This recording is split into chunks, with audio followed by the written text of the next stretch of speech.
Have you ever felt like your houseplants are trying to tell you something, but you're not sure what it might be?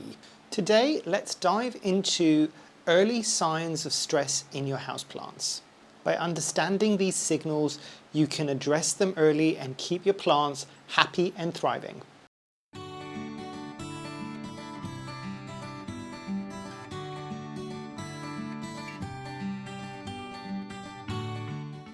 Hi, my name is Memo, this is my channel, Houseplantygoodness, and essentially it's a place where I like to geek out about my big passion. You might be able to see some of it behind me, it's tropical houseplants.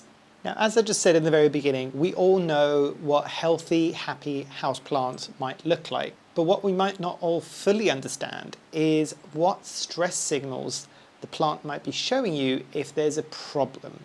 So obviously, happy, healthy houseplants, we know that they'll grow happily, they'll be lush and green, their leaves will be as immaculate as we can get them in a household condition.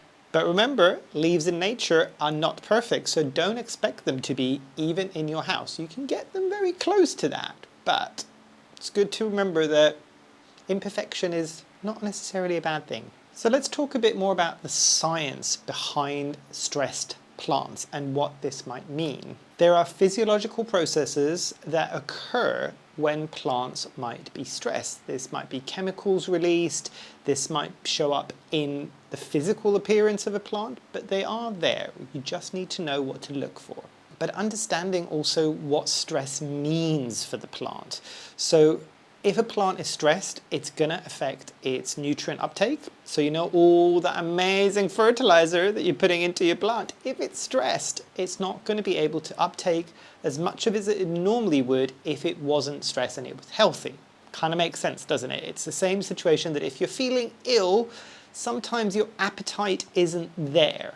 So good to remember that if a plant is stressed, it's likely not going to be taking up the nutrients that it needs. I mean, I'm talking about not just fertilizing here. There's probably going to be nutrients already within your growing media. It's going to struggle to take those up as well.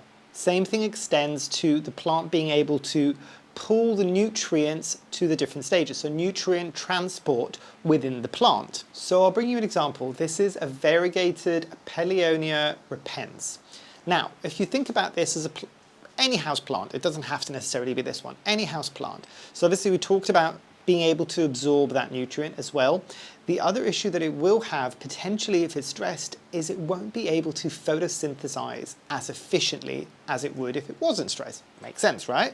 So, and again, it's to do with it being able to capture and utilize some of its kind of the elements that it needs to grow. And obviously plants need photosynthesis in order to grow.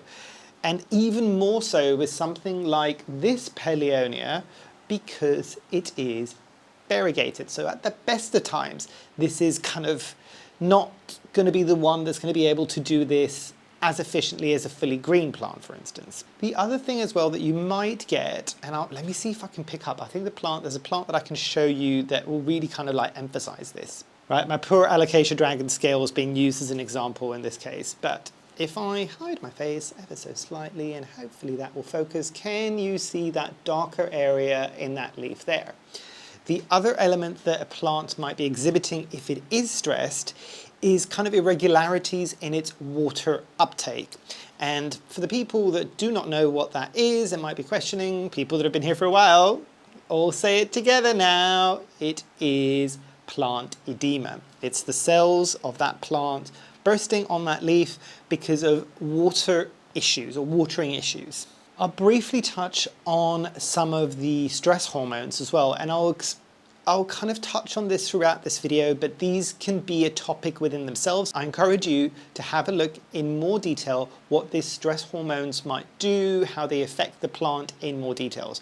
But the thing you need to remember is one is ethylene, something called abscisic acid, and I'll put it at the top there because I'm pretty sure I'm butchering the name of that one. And there's a few more as well that you can kind of find out in a bit more detail, but definitely these hormones will affect the plant because they are related to the plant being stressed. But as you can imagine, a plant being stressed isn't just going to show up on the leaves. It's going to affect the roots. It's going to affect the growing part of the plant. So for instance, obviously this is an alocasia, but if this was a philodendron, for instance, it would have a growing stem that would be affected as well by stress. And obviously the overall vitality and the kind of vigor of this plant will be affected, because anybody who suffers from stress, panic attacks, but anybody that has suffered by stress or has experienced stress, and I think these days it's most of us in one way or another, you know that you're not working at your best when you're stressed. There's a lot of things going on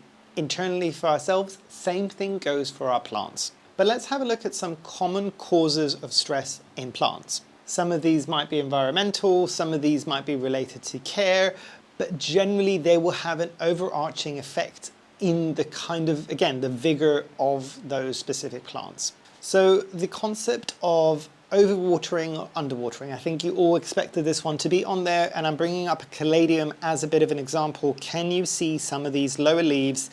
For one, we've got some crispy leaves at the bottom, but can you see these lower leaves that are kind of slowly flopping to the ground? Granted, before anybody says this, I know these alocasias might also be going into alocasias. Caladiums, whilst I take off a brown leaf, might be going into dormancy at the moment. So part of that is this, but imagine that we're not talking about the fact that dormancy is about to happen. Imagine that it's just a regular summer's day and you start seeing some of these leaves. Same thing would go on things like the alocasias, where you start getting droopy leaves.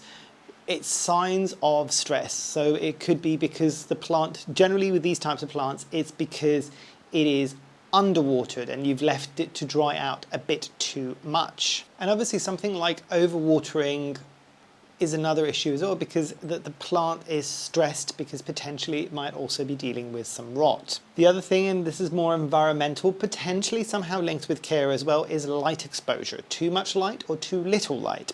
And I'll give you some examples of too much light and then too little light. Just so you can see, it can show up in different ways in different plants. The next one, again, might be obvious for some people. It's temperature and humidity fluctuations. So whether or not a plant is sitting by a doorway and it's getting a cold draft coming in from the door as the door is opening and closing, especially during these winter months, or potentially it could be something like the heating kicking in or even the air conditioning kicking in and it's drying out the air a bit too much as well. These are all things that are going to stress certain plants out. Then I can't not mention things like nutrient imbalances. And this could be both in the positive and in the negative, if that makes sense. So let me explain that. So it could be over-fertilizing. You love your plants a bit too much. Maybe pull back on the love. Or under-fertilizing as well. So again, I'll bring it to the example of kind of food.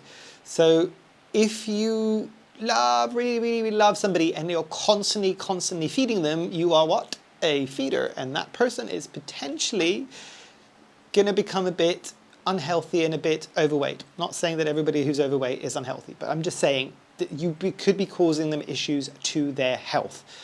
Now, in terms of the under-fertilizing or not providing the plant with enough nutrients, is something like a parent potentially going to their kid, oh no, you're a bit overweight, so you will have one tiny meal a day.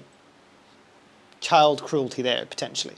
So it's things like that. So it's being able to just get it leveled in quite well. And I know this is a challenge for some people. And then the other big thing that people, again, were probably expecting is pests and disease, fungal diseases, pests being around a plant all the time. These things are quite stressful to the plant itself. So how about some visual examples for early detection of stress in your plants? So these could be leaves that kind of are reacting in ways that are not normal. It could be the color, it could be the texture, or it could even be the posture of the leaf. So let's talk leaves a bit more. So yellowing leaves, and let me pick up a yellowing leaf and show you. Whilst I snip off the yellowing leaf from my Epipremnum skeleton key, by the way. Still haven't found a solution with this. I don't think it's a big problem. because the rest of the plant and the growing tips are all doing really well and they're growing quite happily. It's just the old leaves that are just like, there might have been some rot that I didn't see, even though I've unpotted it a few times now and there's nothing there. But yes, something like leaf color. So leaf changing from a green to a yellow, there's probably something going on that you need to be addressing. The plant is stressed. There is one potential exception to that rule, and not a lot of people talk about it. If this is the lowest leaf on your plant and there's only one yellowing leaf and the entirety of the rest of the plant is happy and healthy and all these things, that might just be that that leaf is come to the end of its life cycle and it is fading away to provide enough kind of nutrients to go to the rest of the plants, because this has served its purpose. The nutrients need to no longer go here, they need to go to the newest leaves, onwards and upwards essentially for all of these plants. But yes, that might not always be the case. If you've got several leaves that are changing color at the same time, that is a sign of stress. The next is wilting and drooping of leaves. We've all seen this, especially with some of the plants that might be drama queens. That might not be related to stress, but they're very good at giving you those early signs. So think about the peace lily. Or even photonias. Photonias are another ones that seem to look like they've just fainted because they're stressed out because they didn't get watered at just the right time. But yes, leaf drooping or even potentially wilting. Yeah, and we're sticking with the skeleton key. So what I've done here is I've taken some cuttings, insurance cuttings of the skeleton key in case everything was going wrong, but this one's going quite well. Can you see the leaf curl that is happening there? You can also potentially see some discoloration there as well. So there's multiple signs on this, but I'm not that worried with this one. I'm expecting this plant to be stressed, and that was a calculated risk because I pretty much just cut off sections of this plant, hadn't rooted it out in anything and just shoved it into soil. That's fine. I'm expecting this plant to be stressed on these leaves as long as it keeps on keeping on and it keeps growing a new growth point. That's fine. It might take a bit of a knock and go back, but things like that you need to be careful for if you've got an established plant. So again, yes, leaf curling and leaf browning as well. The other one that's really, really good at showing you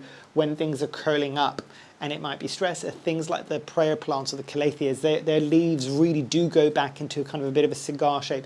That's usually signs of stress. Another one could be fading or spotty discoloration on leaves, and I can't pick up their big plants. I will see if I can show you a picture here. And you've all probably seen this when a leaf was all entirely perfect and it's not like something that you've poked a hole in, but there is an imperfection on the leaf that seems a bit too specific. So it might be a perfect circle of yellow. That could be something that you might be looking at in terms of early stress detection. So those kind of early visual signs are things that if you've been growing plants for a while, you've probably used to seeing. How about some not so visual early signs? So this could include growth patterns or even a change in the behavior of the plant. It could be something like stunted growth. So a plant that you're used to kind of being really, really vigorous grower. And I'm not talking about it slowing down for the winter. I'm talking about, say, if nothing else has changed and all of a sudden you're starting to see stunted growth. Like the plant used to be like X fast, now it's like half of that speed.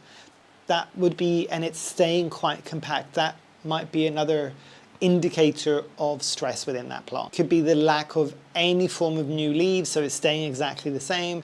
It could also be any form of unusual growth pattern. So I'll give you an example with this. How many times have you had a plant that, and I'll see if I've got it, you might be able to see if I lift this up here. There we go. So you can can you see that that leaf is going that way? Instead of it being kind of down and kind of facing me, the leaf is pointing downwards. Guess what? That is because that plant is stressed because it's getting a beam of the grow light that's coming onto it. So what it's doing is it's changing its form of growth to orientate itself away from its stressor, in this case being light. But yeah, let's dive into these things a bit more. So stunted growth could be potentially a nutrient deficiency. So the plant is stressed because it's not getting enough nutrients, thus it's staying quite small. It makes sense. Why would you want to get big if you don't have the food or the nutrients that you need readily available to you? Again, I'm going to bring it back to the same example of humans and eating. It's highly unlikely that you're going to put on weight if you're on a diet, most of the time at least. So it's a similar kind of situation. You're not going to keep sizing up if the nutrients aren't there. It could also be that there might be some root stress. It might even be environmental factors. It might be getting shaded by other plants, so it's not getting enough light. So why would it grow? Some plants would go counterintuitive to this and really start to like push upwards to break through whatever is shading them if they were in nature, like in the forest. And then another thing might be, again, you're looking at things like kind of environmental stressors. It could be the humidity levels are dropping, things like that. So it's these things that you need to start thinking about, maybe start ticking off as you're kind of assessing the plants. The other thing, if we look into a bit more detail, the slow or halted leaf growth, it might be, again, nutrient deficiency. It might need a repotting. The roots might be a bit too root bound within that plant and it's causing the plant stress. And then obviously the unusual patterning on the leaves. I gave you an example of, and that was, by the way, that was a philodendron Dean McDowell. So that was one where it's moving away from the light. The other thing that you might see sometimes, and it's usually too late by the time you've seen this, but if you've ever not spotted a pest infestation and all of a sudden you see the leaves kind of turning into these weird shapes, and then you kind of go anywhere to look at the leaf going, what is going on? And it's covered in pests. That's a good example. So when you start seeing deformed leaves, it is reacting to that stress level. Let's run through some examples. So I've got one here, and these are going to be questions that I'm going to let you answer, and then I'll answer down below. My words are not wording today. So I will show you this, I will let you answer down below, and then I will tell you what I think it is. Sometimes I will say I think it is, sometimes I'll say I know it is because I've already done the investigation, basically. But looking at this, which is the White Knight or White Wizard, I can't remember now. What would you think? Is this plant stressed? What is giving you that indication that this plant is stressed? And I'll give you a bit more of a all-round view so you can kind of see, you can see the new growth tip there as well, and you can see the leaves here as well. What do you think? Is this plant stressed?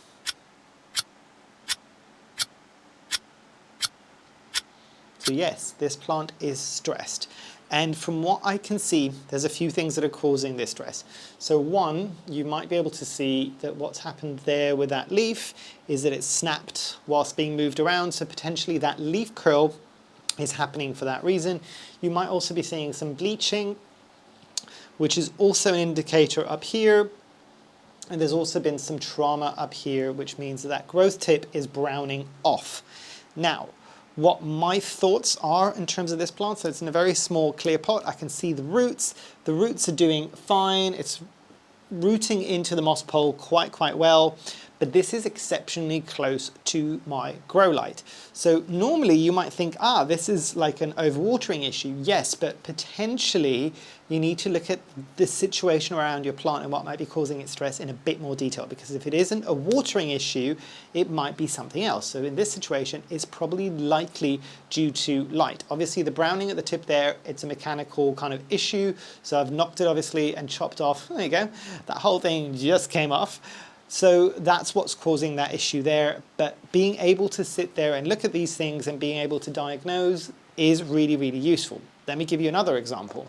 So how about this Begonia amphioxus? And I'm hoping you might be able to see the plant quite well, and you can kind of see why I'm showing you this. So do we think this is stressed? Correct. For the people that said yes, this is a plant that has been stressed up until recently. I've changed its environment in order to see if I can unstress the plant and see if it can grow a bit more happily. So signs of stress. Can you see that this leaf is really curling in on itself? Same thing down here. But if you start looking at some of the top leaves, they're now opening up without curling. So again, this is another similar example to the previous one that I was just giving you. This was actually sitting underneath the same really bright grow light. It was curling away from light. How about we look at some tools and techniques in order to be able to spot and address stress issues. So these are all going to be tools that you can use to spot, monitor, address stress issues before they escalate and become a much bigger problem. This list is obviously not extensive, and I know some people might not agree with all of these things, but as with everything that I always say, make it your own. First thing, and this is the one that might trigger a few people because I know people have had mixed experiences with this, but I swear by something like a moisture meter. Even years later, if I'm unsure, this takes some of the uncertainty out of it. A lot of the times I know my plants, I do not need to use this very often anymore, but I do like to have it handy because it does help me. If you don't want to use this, use a chopstick, use a finger. The finger I have an issue with when people are, when people are fingering their pots. Your finger is only so long. If you've got a massive pot with a big plant in it, that's not going to help you. But there's other tools just to be able to gauge moisture levels in a pot. The next thing is something like a light meter, and I hear everybody saying light meters are so expensive. Use your phone. There are great few apps out there. They might not be scientifically 100% accurate, but it's still better than nothing. So using something like a phone app that is kind of a light meter will help you diagnose any light issues, if it's too bright or if it's too low. Just because we've talked about this, I think I've done an entire video on lighting. Just because you think it's bright, the plant might not be seeing the same level of brightness or being able to utilize the level of brightness that you're seeing.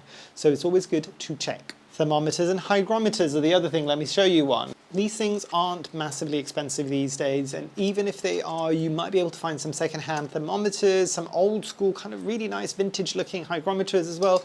But using something like this in a space where you're growing or around plants that you think might be stressed will give you a good indication as to how the temperature is, if there's any fluctuations, and also what the humidity level is, because what you're experiencing isn't necessarily a great indicator as to what the plant or even something like an actual device that's meant to measure humidity will be able to do. So invaluable. The other big thing, and again, I have talked about this before, and I don't know how, I know a few of my audience have kind of picked up on this, but if I could give everybody one piece of advice that has made the biggest difference in my entire collection, it is this one thing. Start using something like an app that will help you track things. And I know a lot of people do different things. They'll have notepads and they'll write things down, and that's fine if it works for you. The reason why I like the apps, and I think it's Plant Care Reminder app, and I'll put a logo here and I'll link the Apple and the Android Play Store down below. I'm not sponsored, by the way. But I've just been using this app pretty much since I've started with my collection, and it has made it 1,000 times easier because I can take a picture when I first get the plant. It gives me the date that I got the plant. I've got a set schedule to check when needs for watering. I can set one-off tasks like I've just done some pest control on this plant. I'll set a reminder within that one plant for 2 weeks later to reapply some pest control, things like that. I can also write notes as in like this plant experienced some root rot, and these are things that are going to be important because stress in a plant that might have happened relatively recently, you might have forgotten about it, the plant still hasn't, it's living its truth.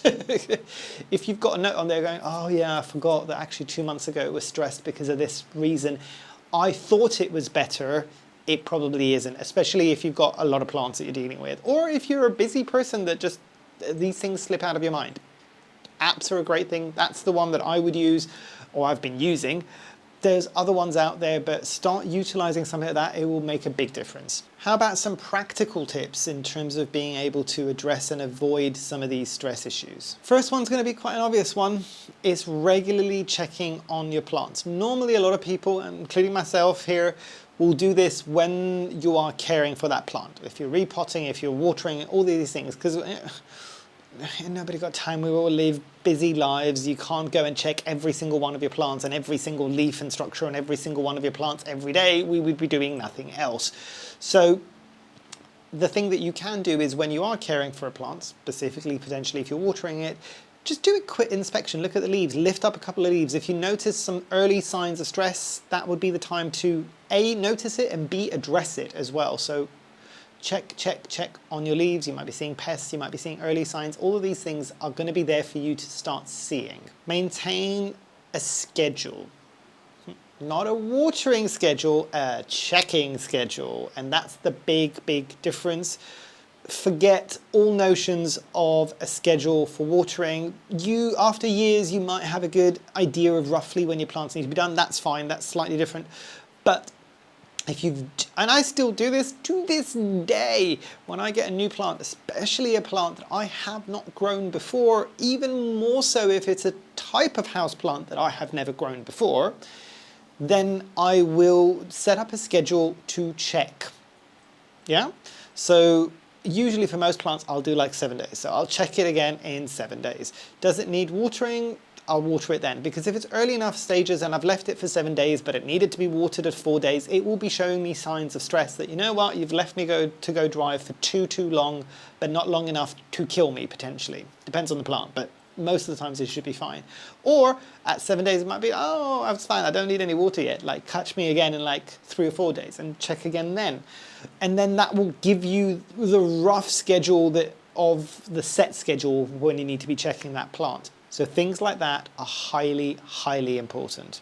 And again, the schedule is going to be specific to the plant, not just because everything that you've got does the same thing, because a philodendron esmeraldense might react differently to, I'm trying to think here, so a philodendron Florida ghost in terms of its need. They're both philodendrons, but their care might be different and their needs might be different. Even if they're growing in the same environment, in the same space, everything else, sometimes it might be species-specific needs. And obviously, I did a whole video about kind of prepping for winter, and I'll put it at the top there. But this is the scariest time of the year for most of us that have had long collections, because this is when we'll see a lot of issues with our plants occurring because of that schedule that I was talking about. Forget about the watering schedule, because if you keep on a watering schedule and say this plant needed watering every 4 days roughly in the summer, because it would be fully dry, I'd check. I can't continue that in the winter. This plant then gets watered every 7 days, every 10 days, because things have changed, the environment has changed. Try to avoid drastic changes in the environment of the plant. So things like picking up a plant and moving it somewhere else, different light, different humidity, all these things. If it's moving within a similar space, potentially might be okay, but it's still going to be something that you're going to need to monitor it if you can't avoid doing it. And obviously anybody who's ever owned a ficus knows what I'm talking about. You try moving a ficus somewhere that it's not used to, even if it's like 3 meters down, it will hate its life and be really, really stressed. So